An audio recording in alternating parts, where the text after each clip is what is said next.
What I love about Pomona is that it pushes you to think outside of just traditional academic learning. You know, it's one thing to be able to learn about a specific date, a specific event, but it's another thing to be able to identify and see how that's affected a community.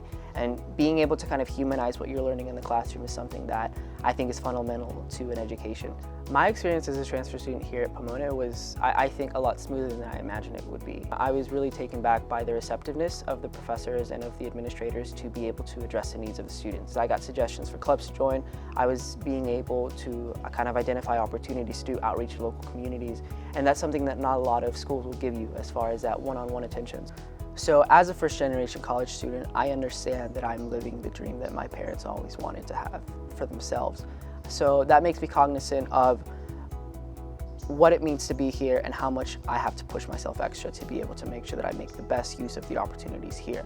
I'm also undocumented, and so I think that the fact that Pomona is able to see students because of their potential and because of their work ethic instead of their specific status, that brings in students from all different sorts of background, and that creates a community which challenges itself to test their own limits of comfort and to be able to empathize with students who they might not necessarily have been close with.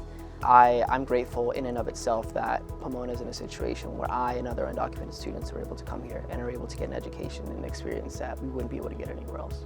By doing this video, by doing this interview, I hope that, you know, some student in whatever part of the country is able to finally look at themselves and say, you know, I could be at a school like Pomona.